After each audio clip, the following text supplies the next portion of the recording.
Today is August 31st, 2024, and we are here at the, River Terrace annual picnic. My name is Dan Kerr. Could you tell us your name? My name is Mark Hennings. And could you tell us about your relationship to the neighborhood? You know, I had come back from overseas, and I was living up in Odenton, Maryland, but working in the city. I was a government employee, and I was commuting in on the Mark train, and it was just a hard commute. So I started. Me and my wife said, "Well, let's move to the city," and I didn't want to move to Maryland or Virginia. I wanted to live right in D.C. So we lived in a rental place not far from here. But in the year that we were there, we looked around for places, and we bike a lot. And there's a nice bike trail right here in front of River Terrace. So we went by this, and it wasn't maybe by the second time that I came by here and thought, this is the neighborhood I want to live in, you know. And I talked to a guy, in fact, right across the street here. Talked to a guy about how he had grown up here, and he had a boat, and I talked to him about his boat, and he used to take, when he was, you know, this was probably in the 50s, that he'd take his boat along the river, a path along the river to a boat launch down by Anacostia Park. So it was back then it wasn't just a bike path, it was a public road. So this was nice, you know. So I really, after I talked to him, I really, put it out that I was looking for a place. Sure enough, something came up, and we ended up buying right down here on Anacostia Avenue. And since that time, it's just every day I'm just thankful that I had the right gut feeling. This was a nice place to live. And really, the history is interesting. So I followed the history, and thanks to Matthew and his work here and other people that have taken care of the historical information, I've kind of been able to study it some, and that's why I kind of came by the place here to learn more about it. But one of the interesting things I thought was that this really was all part of the river before the Army Corps of Engineers did their work in the early 1900s. So this is all fill. It's old swampland. I've seen the old pictures before the Corps of Engineers did their work, and then they turned this into fill, and then they platted it. And I've seen pictures of the old platting when there was no houses yet. They were just laying out the streets. So I followed along that. All this time, though, one of the things is the bridge over Benning Road was there, and so was the Pepco plant, the power plant, spewing chemicals, and it's a Superfund site in front of that where their plant used to be, just a block from here.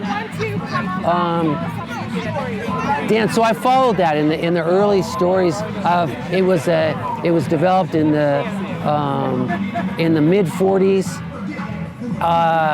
People coming back, soldiers coming back from the war. The federal government was growing, and this was a subdivision developed during that time. Then what happened in '49 with the outlawing of redlining to stop to allow people to live where they wanted to live. It was an attractive place in the late 40s for people of all races, and sure enough, when some black people moved in here and were immediately harassed, but they held strong and they persisted, and then that changed the complexion of the whole neighborhood. So that's the history, and then the community organization, and then and it was I guess there was it's strange, we talk about this, but it's only because it's what people have told me, that there was the black there's the community organization for black people, and there was a community organization for white people. The strangest thing, but that's just the way they did it. Now there's just one community organization, and they just do a great job of helping keep up the history and the story of River Terrace. Incredible, that's great, wow. And so you came... Hey guys, how y'all doing? How you doing? Yes, sirree. You were drawn to the bike path and the river too. Yes, it's a big thing, you know, with the path along the river. It's really this Anacostia River Trail, and I've been on trails, you know, really around the world, and this is easily in the top 10 of the nicest river paths for bicycling. Just a spectacular trail. And then, you know, and then here's the neighborhood called River Terrace. So it was just a perfect match for me. I like the water. I'm waiting for the day when we can swim in the river. You know, it's a strange thing to have a body of water and not be able to jump in there. You know, when it's hot or have, you know. So yes, I'm looking forward to that and support the organizations that are trying to get the river clean. You know, and you know, related to the river, Dan, and you brought up the river. That's another issue that I follow close, and how they have addressed the problem of sewage overflowing in the city into the rivers, both the Potomac and the Anacostia. So there's an overflow in the river system. There's nowhere for the water to go. So the city addressed this by creating these giant cisterns. They capture the water and then they pump it all directly to the water treatment plant in Southeast. Giant tunnels. These tunnels, I think they're maybe 15 or 20 feet tall. And so this addresses the problem of the overflow during heavy rains. It's still an issue, but they're building more tunnels to stop that overflow.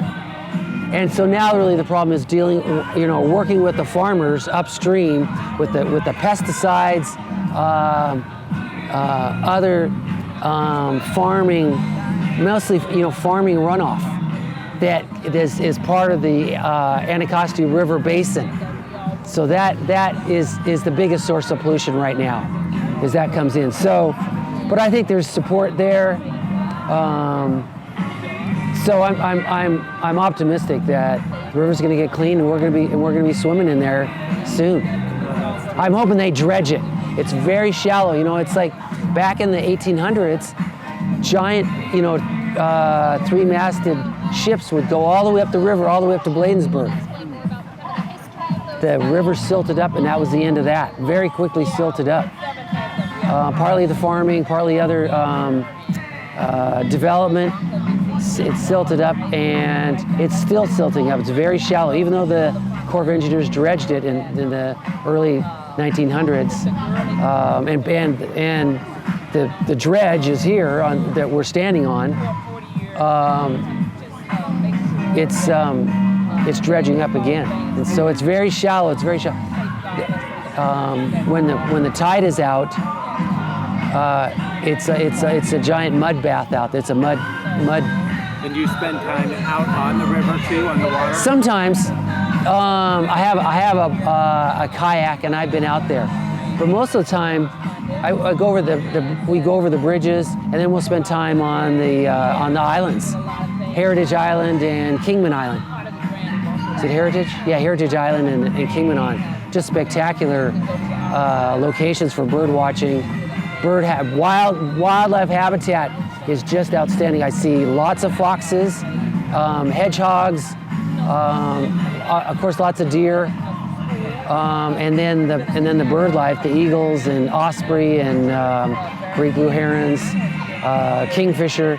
It's all water related animals. So I'm very optimistic that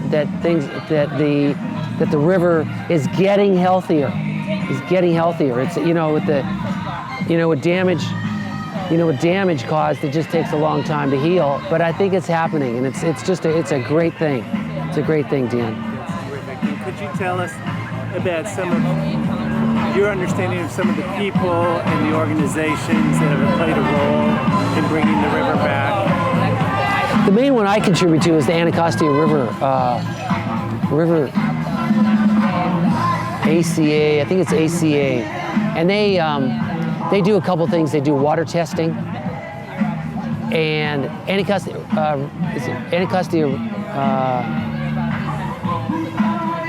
River Shed. I'll think of it in a second. They do water testing. The other thing they do is riverboat rides. So they're kind of long boats, and they'll hold 15 people, and they'll do like going up and down the river for tours. But and there's a lot of places, and it's one of the things they brought up. It can be very remote. There's some very isolated places, even though they're surrounded here in the major city. And lots of developments on both sides of the river. There's some sections that are very remote, very, very interesting. And so the issue came up, and that where I disagreed with the association, and that was a bridge from this side over to the Arboretum. And in fact, so during that on the riverboat tour, we went to that spot, and they pointed out and they talked about how pristine this spot was, and it was extremely remote. It was fascinating to me, and I thought that it was a very compelling argument to not build a bridge in order to retain the nature of where the river, especially at that spot. And ultimately, I've really come down that the bridge is a good thing, and there's very limited access for pedestrians and bikes across the river. The Benning Road, a horrible road. East Capitol, another horrible road. On both of them, there's bike paths, but they're very unpleasant. From all the traffic, that just makes them both very unpleasant. So this place, a pedestrian bridge over to the Arboretum,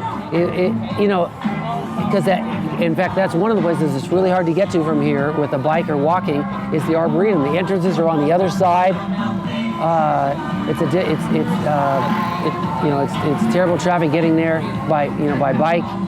And this would be a bike path along the bike path, and then a pedestrian bridge over to the Arboretum. I mean, well, that's like a dream to have something like that. So you switched your mind on that? Well, actually, I never agreed with them in the first place. I think I listened to their argument. I listened to the point, So at least that.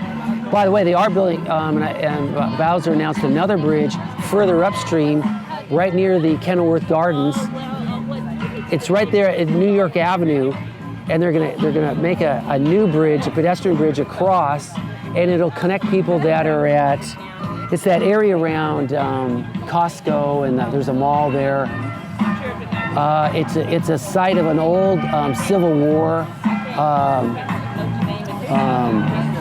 base, Fort something. And there's pictures of Lincoln visiting there. But anyway, the bridge will be over there, so that'll not only allow, again, okay, if I need to go to Costco Black. If I need to go to Costco, I'd be able to go up the path, and across the bridge, and be right there. As opposed to the ridiculous way to get there now, either by car or walking, it's really bad. So that's another east-west corridor for people, to get across the river. So I'm all for that. Are there things about the neighborhood or community beyond what we've talked about that you've learned to appreciate through living here?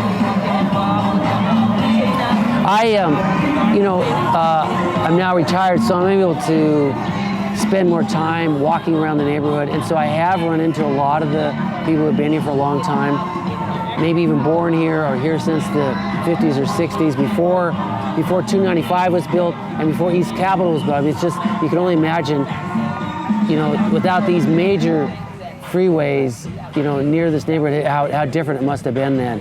And so that's precious, and that's why I really support, your work, Dan, in collecting those memories. And there was a guy, in fact, he lives across the street from me, and talking about how right where East Capitol is now, there used to be a livery, horses, and I haven't asked him, and I'm not sure he knows, but whose horses they were. But why, you know, it was like remnants of even a time before the development was here.